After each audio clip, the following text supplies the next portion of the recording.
Yo, yo, yo, welcome to Stickman Reads. And we've got one of Ava's personal favorite stories of all time. It takes place in a library. Hey, I got a question. Whenever you're at the library, are there rules you have to follow? Yes. Yeah, like you can't be super Wow. or you can't run a... Wow. Yeah, you can't do that in the library. And in this story, there's a library that has a special guest who has to learn the rules until one of the special library friends, something happens to them, and the guest has to find out a way to help her. Library Lion by Michelle Knudsen, illustrated by Kevin Hawks. I love these pictures. These are done in pencil and acrylic. Excuse me. A cat. Let's get a cat. Look at that lion. He's walking around in the city.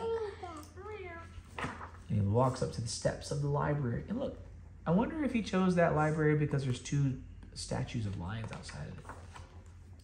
I love the double page spreads. One day, a lion came to the library. He walked right past the circulation desk and up into the stacks. Everybody's looking like, what's that lion doing here? Mr. McBee ran down the hall to the head librarian's office. Miss Merriweather, Miss Merriweather, he called. No running, said Miss Merriweather without looking up. But there's a lion, said Mr. McBee, in the library.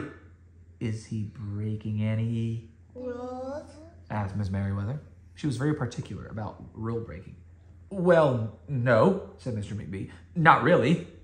Then leave him be. What does it mean, leave him be? What does that mean? Then let him be in the library. Yeah, I'm in the library. Don't bother him. The lion wandered all around the library. He sniffed the card catalog. I'm going to pretend you're the card catalog. Ready? I'm sniffing you. And by the way, for the readers out there who don't know what a card catalog is, before all the technology we have today, when you had to go to the library, you wanted to find a book, you have to use cards and look them up in little shelves that you would pull them out. He rubbed his head against the new book collection. I'm rubbing my head on Ava. Then he padded over to the story corner and went to sleep. No one was sure what to do. There weren't any rules about lions in that. Soon it was time for story hour. There weren't any rules about lions at story hour either. Is he roaring? The story lady seemed a little nervous, but she read out the first book's title in a good, clear voice. The lion looked up. The story lady kept reading. The lion stayed for the next story, and the story after that. He waited for another story, but the children began to walk away. Story hour's over, a little girl told him. It's time to go. The lion looked at the children. He looked at the story lady. He looked at the closed book. Then he roared very loud. Ready, steady, go. That was good. Miss Merriweather came striding out of her office. Who is making that noise? She demanded. It's the lion, said Mr. McBee. Miss Merriweather marched over to the lion. If you cannot be quiet, you will have to leave. Daddy's not done yet, silly, she said in a stern voice. Those are the rules. The lion kept roaring. Aw, he sounded sad. The little girl tugged on Miss Merriweather's dress. If he promises to be quiet, can he come back for story hour tomorrow? She asked. The lion stopped roaring. Miss Merriweather looked back. Then she said, yes, a nice, quiet lion would certainly be allowed to come back for story hour tomorrow. Hooray! Said the children. Can you guys help me say hooray? No, we gotta say 1, 2, 3. Hooray! Are you gonna turn a page? The next day, the lion came back. You are early, said Miss Merriweather. Story hour is not until 3 o'clock. The lion did not budge. What does it mean, budge? What does that mean, budge? Not go. Yeah, he didn't go. He didn't move. Very well, said Miss Merriweather. You might as well make yourself useful. She sent him off to dust the, here's a big word, encyclopedia, which is like 5 or 6 syllables, until it was time for story hour. The next day, the lion came early again. This time, Miss Merriweather asked him to lick all the envelopes for the overdue notices. So before libraries were able to text you that you had a book that was overdue, that you were late turning it back in, they used to send letters in the mail. He's licking it. Soon the lion began doing things without being asked. He dusted the encyclopedias. He licked the envelopes. He let small children stand on his back to reach books on the highest shelves. Yeah, now he's a pillow. Isn't that sweet? Then he curled up in the story corner to wait for story hour to begin. At first, the people in the library were nervous about the lion. I see it. But soon they got used to having him around. In fact, he seemed very well suited for the library. His big feet were quiet on the library floor. He made a comfy backrest for the children at story hour. And he never roared in the library anymore. What a helpful lion, people said. They patted his soft head as he walked by. How did we ever get along without him? Mr. McBee, I don't know if you guys can see that at home, but look, he doesn't look so happy. He scowled when he heard that.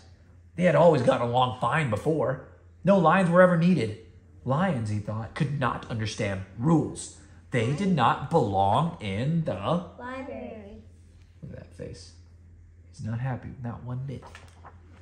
One day, after he had dusted all the encyclopedias and licked all the envelopes and helped all the small children, the lion padded down the hall to Miss Merriweather's office to see what else there was to do. There was still some time left before story hour. Hello, lion, said Miss Merriweather. I know something you can do. You can bring a book back into the stacks for me. Let me just get it down from the shelf. Miss Merriweather stepped up onto the step stool. The book was just out of reach. Miss Merriweather stood on her toes. She stretched out her fingers. Almost there, she said. Miss Merriweather stretched a little too far. Ouch, said Miss Merriweather softly. She did not get up. Mr. McBee, she called after a minute. Mr. McBee! But Mr. McBee was at the circulation desk. He could not hear her calling. Lion, said Miss Merriweather, please go and get Mr. McBee. The lion ran down the hall. No running, said Miss Merriweather as she called after him. I guess he forgot, huh?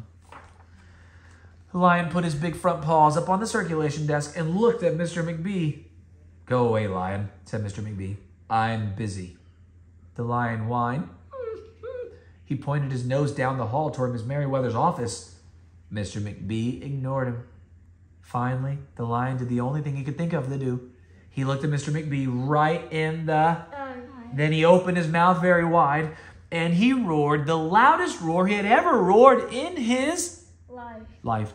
You ready to do the loudest roar ever? 1, 2, 3.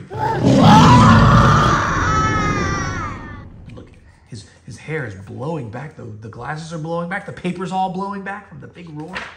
Mr. McBee gasped. You're not being quiet, he said to the lion. You're breaking the rules. Mr. McBee walked down the hall as fast as he could. But did he run down the hall? No, he was following the rules still. The lion did not follow him. He had broken the rules. He knew what that meant. He hung his head and walked toward the doors. Mr. McBee did not notice.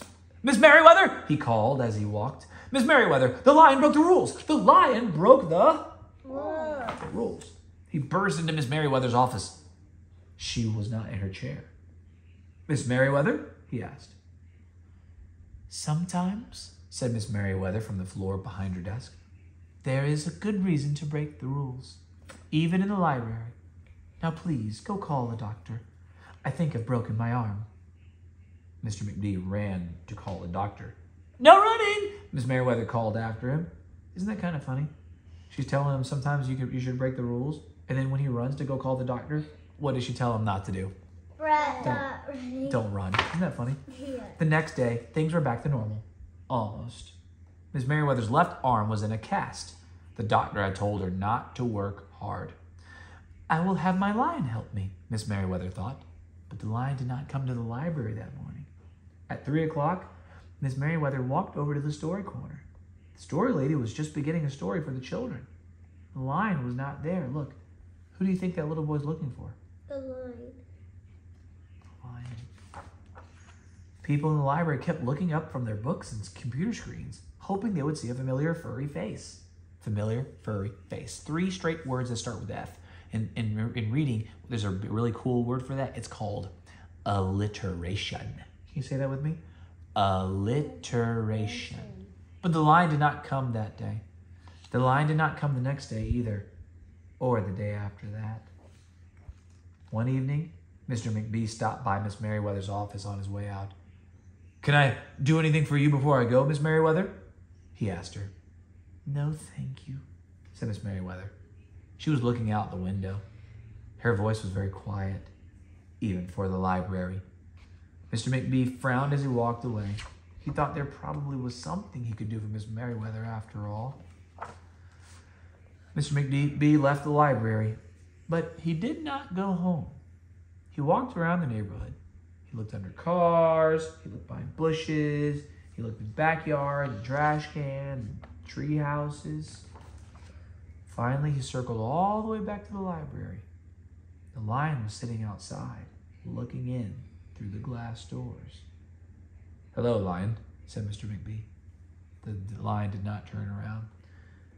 "I thought you might like to know," said Mr. McBee, "that there's a new rule in the library. No running, no roaring aloud unless you have a very good reason. Say if you're trying to help a friend who's been hurt, for example." The lion's ears twitched. He turned around, but Mr. McBee was already walking away. The next day, Mr. McBee walked down the hall to Miss Merriweather's office. "What is it, Mr. McBee?" said Miss Merriweather in her new, sad, quiet voice.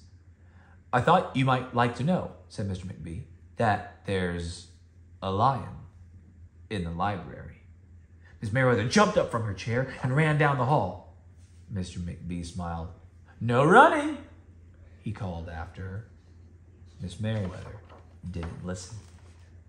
Sometimes there was a good reason to break the rules, even in the library.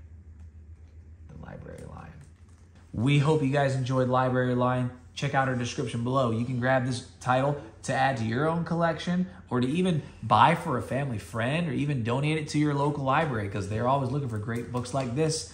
We hope you'll see you again next time. We have more great books coming up, especially during this time of the year, and we will see you later. Visit your local libraries.